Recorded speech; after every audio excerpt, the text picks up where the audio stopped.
Parts में divide किया गया है, अर्ली वैदिक एज और लेटर वैदिक एज। अर्ली वैदिक एज यानी ऋग्वैदिक एज 1500 बीसी से लगभग 1000 बीसी तक चली। आज के इस लेक्चर में हम लेटर वैदिक एज पर फोकस करेंगे और जानेंगे इस एज में किस तरह आर्यन कल्चर का एक्सपेंशन हुआ, और जानेंगे सोसाइटी के बेसिक ट्रेट्स जैसे सोशल, पॉलिटिकल और इकोनॉमिक फीचर्स के बारे में। और फाइनली ये देखेंगे कि किस तरह इस एज को एक ट्रांजिशन स्टेज के रूप में देखा जा सकता है, जिसमें इंडियन सोसाइटी प्रिमिटिव लाइफस्टाइल से सोशल ऑर्डर्स और प्रॉपर स्टेट्स में तब्दील हुई।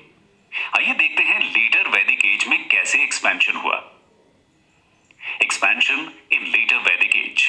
लेटर वैदिक पीरियड की हिस्ट्री मेनली उन वैदिक टेक्स्ट्स पर बेस्ड है जो ऋग्वेद के बाद कंपोज हुए। ऋग्वैदिक संहिता सबसे ओल्डेस्ट वैदिक टेक्स्ट है, जिसके आधार पर हमें अर्ली वैदिक पीरियड के बारे में जानकारी मिलती है। वैदिक हिम्स और मंत्रास को संहिता बोला जाता है। इसको रिसाइट करने के लिए और ट्यून के साथ मिलाने के लिए कुछ मॉडिफिकेशंस हुए, जिसको सामवेद नाम दिया गया। यजुर्वेद और अथर्ववेद का कॉम्पोजिशन भी इसी पीरियड में हुआ। ब्राह्मणास भी इसी पीरियड में कंपाइल हुए, जिनमें रिचुअलिस्टिक फॉर्मूलाज और रिचुअल्स का सोशल और रिलीजियस मीनिंग बताया गया। ये सारे टेक्स्ट्स अपर गैंजेटिक बेसिन में 1000 से 500 बीसी के बीच कंपाइल हुए। एक्सटेंसिव डिगिंग और एक्सप्लोरेशन के बाद इस रीजन में करीब 700 पेंटेड ग्रे वेयर यानी PGW साइट्स मिली हैं, जिसमें अर्दन बोल्स और डिशेस मिली। इस रीजन में आयरन वेपन्स का यूज भी किया जा रहा था।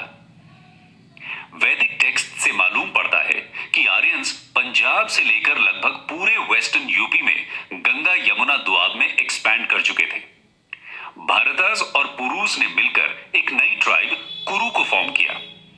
कुरुस ने दिल्ली और दोआब के अपर रीजन्स को कैप्चर किया। इस एरिया को कुरुक्षेत्र यानी लैंड ऑफ कुरुस कहा जाने लगा। सेंट्रल दोआब में रहने वाले पांचालास के साथ एकजुट होकर पूरे रीजन में रूल सेटअप किया। आज के हिसाब से ये रीजन बरेली, बदायूं और फर्रुखाबाद एरिया में आता है। हस्तिनापुर को कैपिटल अनाउंस किया गया, जो कि मेरठ डिस्ट्रिक्ट में है। लेटर वैदिक टाइम्स में लोगों को बर्न्ट ब्रिक्स की जानकारी नहीं थी। मोस्टली मड हाउसेस ही बनाए जाते थे।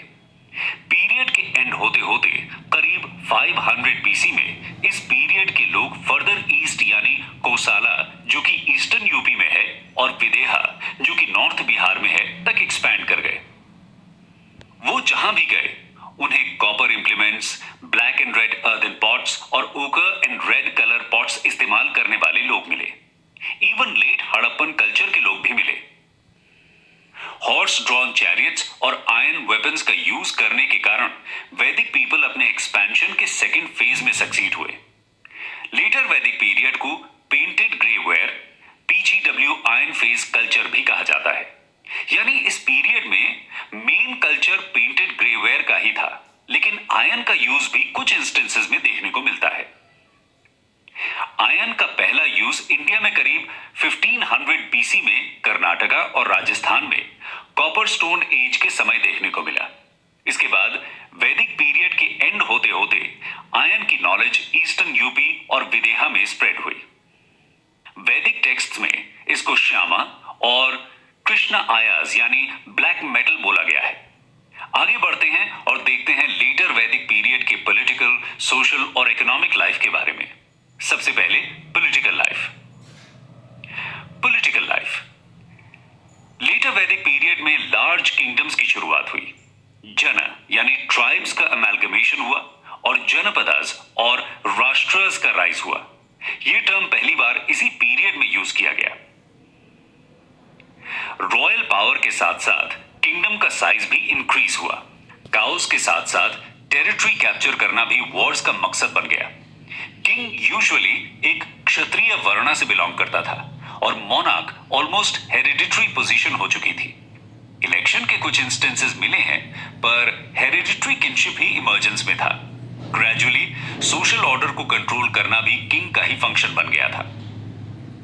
किंग को कई तरह के नेम्स से एड्रेस किया जाता था, जैसे नॉर्थ में विराट, ईस्ट में सम्राट, वेस्ट में स्वराट और साउथ में भोज। किंग का इन्फ्लुएंस कई तरह के रिचुअल्स के कारण स्ट्रॉन्ग होता गया। जैसे राजसूय या सैक्रिफाइस, जिसको करने से ऐसा माना जाता था कि किंग को सुप्रीम पावर मिलती थी। अश्वमेध, जिसमें रॉयल हॉर्स दौड़ता था और जितनी टेरिटरी कवर करता था उस पर किंग का अनक्वेश्चन्ड कंट्रोल होता था। वाजपेय, जो कि एक चैरियट रेस थी। इन रिचुअल्स के माध्यम से किंग अपनी पावर और प्रेस्टीज का प्रदर्शन करता था। लेटर वैदिक पीरियड में ट्राइबल असेंबलीज ने अपना इंपॉर्टेंस खो दिया और इसकी जगह रॉयल पावर में मल्टीफोल्ड इंक्रीज हो गया। सभा और समिति का एग्जिस्टेंस तो कंटिन्यू रहा, पर विधाता यानी ट्राइबल असेंबली कंप्लीटली डिसअपेयर हो गई। सभा और समिति में प्रिंसेस, नोबल्स और ब्राह्मणास का वर्चस्व बढ़ गया और वुमेन अब सभा में बैठने के लिए परमिटेड नहीं थी। लेटर वैदिक पीरियड में भी किंग किसी तरह की स्टैंडिंग आर्मी मेंटेन नहीं करता था। वॉर के समय ट्राइबल यूनिट्स को मोबिलाइज किया जाता था, जो कि एक मिलिशिया की तरह काम करती थी। Social life. लेटर वैदिक सोसाइटी 4 वर्णास में डिवाइडेड थी और एंड तक ये डिस्टिंक्शन रिजिड हो चुका था। इस पीरियड में सैक्रिफाइसेस का एक कल्ट उभर कर आया, जिनके कारण ब्राह्मणास की इंपॉर्टेंस और बढ़ गई, क्योंकि सैक्रिफाइसेस के लिए की जाने वाली रिचुअल्स ब्राह्मणास ही किया करते थे। एग्रीकल्चर से रिलेटेड फेस्टिवल्स को भी ब्राह्मणास ही ऑफिशिएट करते थे। ऊपर के 3 वर्णास में एक कॉमन फीचर था, उपनयना यानी सेक्रेड थ्रेड को पहनना विद वैदिक मंत्रस। लेटर वैदिक पीरियड में कुछ क्राफ्ट ग्रुप्स जैसे रथकारास को एक स्पेशल स्टेटस दिया जाता था और यहां तक कि उन्हें सेक्रेड थ्रेड पहनने की परमिशन भी थी। इससे पता चलता है कि सोशल मोबिलिटी पॉसिबल थी। चौथा वर्ण यानी शूद्रस को सीक्रेट थ्रेड पहनना अलाउड नहीं था। इसी पीरियड में ही शूद्रस पर सोशल डिसेबिलिटीज को इन्फोर्स करना चालू हुआ। जो प्रिंस क्षत्रिय या राजन्य ऑर्डर से बिलोंग करता था, बाकी 3 वर्णास पर अपनी पावर असर्ट करता था। फैमिलीज में एक पैट्रिमोनियल सिस्टम यानी अथॉरिटी ऑफ फादर डेवलप हुआ और वुमेन को जनरली लोअर पोजीशन में रखा जाता था। एक इंटरेस्टिंग बात यह थी कि कुछ वुमेन थियोलॉजियंस फिलोसॉफिकल डिस्कशंस में पार्ट लेती थी और कुछ क्वींस भी कोरोनेशन सेरेमनी में पार्टिसिपेट करती थी, लेकिन जनरली वुमेन को मेन से इंफीरियर और सबऑर्डिनेट ही माना जाता था। सती और चाइल्ड मैरिज के भी कुछ इंस्टेंसेस मिले हैं। गोत्र एज एन इंस्टीट्यूशन लेटर वैदिक एज में ही अपीयर हुआ। उस समय गोत्र का मीनिंग था काउ पेन, यानी एक ऐसी जगह जहां पर एक क्लैन से बिलोंग करने वाली सारी कैटल को रखा जाता था। लेकिन समय के साथ इसका मीनिंग बदला और कॉमन एंसेस्टर हो गया। सेम गोत्र से बिलोंग करने वाले पर्सन्स की मैरिज नहीं हो सकती थी। कास्ट एक्सोगमी वाइडली प्रैक्टिस की जाती थी। आश्रम्स और 4 स्टेजेस ऑफ लाइफ का कॉन्सेप्ट वैदिक टाइम्स में वेल एस्टैब्लिश्ड नहीं था। पोस्ट वैदिक टेक्स्ट्स के हिसाब से 4 आश्रमस हुआ करते थे। ब्रह्मचारी यानी स्टूडेंट, गृहस्थ यानी हाउस होल्डर, वानप्रस्थ यानी पार्शियल रिटायरमेंट और संन्यास यानी complete retirement from the world.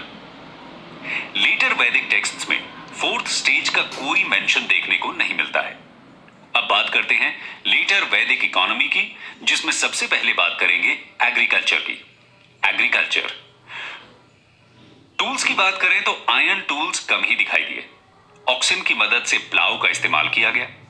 प्लाउशेयर wooden हुआ करता था। शतपथ ब्राह्मणा में प्लाविंग रिचुअल्स का डिटेल्ड डिस्कशन किया गया है। इस पीरियड में किंग्स और प्रिंसेस भी प्लाव करने से हेजिटेट नहीं करते। लेटर वैदिक पीपल की चीफ क्रॉप्स अब व्रीहि यानी राइस और गोधुमा यानी व्हीट हो चुकी थी। कई तरह के लेंटिल्स का प्रोडक्शन भी किया जाता रहा। एग्रीकल्चर प्रिमिटिव मेथड से होते हुए भी उसका वाइड प्रेवलेंस पर कोई डाउट नहीं है। अब बात करते हैं आर्ट्स एंड क्राफ्ट्स की। आर्ट्स एंड क्राफ्ट्स इस पीरियड में हमें स्मिथ्स और स्मेल्टर्स के बारे में सुनने को मिलता है। शुरुआत से ही वैदिक पीपल कॉपर से फेमिलियर रहे। वेस्टर्न यूपी और बिहार में कॉपर टूल्स मिले हैं, जिससे पता चलता है कि कॉपर स्मिथ्स इस पीरियड में थे। इनका यूज ऑर्नामेंट्स और वॉर और हंटिंग के लिए किया जाता था। वीविंग मेनली वुमेन तक कन्फाइंड थी, लेकिन वाइड स्केल में प्रैक्टिस की जाती थी। लेटर वैदिक पीपल 4 तरह की पॉटरी से परिचित थे: black and red ware, black slipped ware, painted grey ware और रेड वेयर। ज्वेलर्स का मेंशन भी लेटर वैदिक टेक्स्ट्स में देखने को मिलता है, जो मेनली एफ्लुएंट सेक्शंस को सर्व करते होंगे। सोसाइटी लार्जली रूरल ही थी, लेकिन लेटर वैदिक पीरियड के एंड में अर्बनाइजेशन की शुरुआत होने लगी। तैत्रीय अरण्यका में नगर वर्ड का मेंशन देखने को मिलता है, जिसको टाउन के सेंस में ही यूज किया गया है। एक्सचेंज मेनली बार्टर में ही होता था, लेकिन निष्का एक कन्वीनियंट यूनिट ऑफ वैल्यू की तरह यूज होता था। लेटर वैदिक पीरियड में टैक्सेस और ट्रिब्यूट्स का कलेक्शन कंपल्सरी था और संग्रहित्री के द्वारा कलेक्ट किया जाता था। दोस्तों, अर्ली वैदिक पीरियड की तरह यहां पर भी रिलीजन को समझना जरूरी है, क्योंकि रिलीजन के थ्रू सोसाइटी के कल्चर को समझना आसान होता है। तो आइए चलते हैं रिलीजन की ओर। लेटर वैदिक एज रिलीजन। अर्ली वैदिक एज के दो सबसे इंपॉर्टेंट गॉड्स इंद्र और अग्नि का इंपॉर्टेंस इस एज में खत्म हो गया। इनके स्थान पर प्रजापति यानी द क्रिएटर ने इस एज में सुप्रीम पोजीशन गेन कर ली। कुछ ऐसे गॉड्स जिनकी पोजीशन ऋग्वैदिक पीरियड में माइनर थी, वो अब प्रोमिनेंट हो गए, जैसे Rudra the god of animals और Vishnu the preserver and protector of people. कुछ सोशल ऑर्डर्स ने तो अपनी खुद की डेटीज बनाई, जैसे पुषान जो कि कैटल के प्रोटेक्टर थे, शूद्रस के मेन गॉड बन गए। लेटर वैदिक पीरियड में हमें आइडोलेट्री के कुछ साइंस देखने को मिलते हैं। लेटर वैदिक पीरियड में ऋग वैदिक एज के कंपैरिजन में ऑलमोस्ट सेम मटेरियल रीजंस के कारण गॉड को वर्शिप किया जाता रहा, लेकिन मोड ऑफ वर्शिप में सब्सटैंशियल चेंज देखने को मिला। प्रेयर्स अभी भी रिसाइट की जाती थी, पर वर्शिप का डोमिनेंट मोड नहीं थी। इस कल्चर का एक कॉर्नरस्टोन था कल्चर ऑफ सैक्रिफाइसेस, और ये कल्ट कई तरह के रिचुअल्स और फॉर्मूला से भरा हुआ था। सैक्रिफाइसेस का इंपॉर्टेंस अब सोसाइटी में बढ़ गया था। सैक्रिफाइसेस दो तरह की होती थी, पब्लिक और डोमेस्टिक। पब्लिक सैक्रिफाइसेस में किंग और सारी कम्युनिटी शामिल होती थी। इंडिविजुअल लेवल पे हाउस होल्ड में भी सैक्रिफाइसेस की जाती थी, जो कि डोमेस्टिक सैक्रिफाइसेस थी। सैक्रिफाइसेस में लार्ज स्केल में एनिमल्स की किलिंग इन्वॉल्व होती थी, स्पेशली कैटल वेल्थ। सैक्रिफाइस करने वाले को यजमान कहते थे, जो यज्ञ को करता था, और गेस्ट को घोगना कहते थे। कुछ इंपॉर्टेंट यज्ञ थे अश्वमेध, वाजपेय और राजसूय, जिनका सिग्निफिकेंस हम देख चुके हैं। प्रीस्टली नॉलेज और एक्सपर्टीज की मोनोपोली ब्राह्मणर्स ने बना रखी थी। सैक्रिफाइसेस को पूरा करने के लिए उनको अच्छा रिवॉर्ड भी दिया जाता था। काउस, गोल्ड, क्लॉथ और हॉर्सेस दक्षिणास के रूप में दिए जाते थे। कई बार तो प्रीस्ट्स दक्षिणा के रूप में टेरिटरी का एक पोर्शन भी मांग लिया करते थे, लेकिन ऐसी कोई भी डिमांड को ग्रांट किए जाने का एविडेंस नहीं मिला है। कंक्लूजन। तो दोस्तों, हमने लेटर वैदिक एज के डिफरेंट एस्पेक्ट्स पर बात की। इस पीरियड में सोसाइटी के लोग सेमी नोमैडिक की जगह सेटल्ड लाइफ जीने लगे थे। लेटर वैदिक पीरियड के एंड में हमें प्रीस्टली क्लास के डोमिनेशन के खिलाफ स्ट्रॉन्ग रिएक्शन देखने को मिला। उपनिषद्स में आत्मन यानी सेल्फ की नॉलेज पर एम्फसाइज किया गया। ब्रह्मा सुप्रीम गॉड के रूप में उभर कर आए।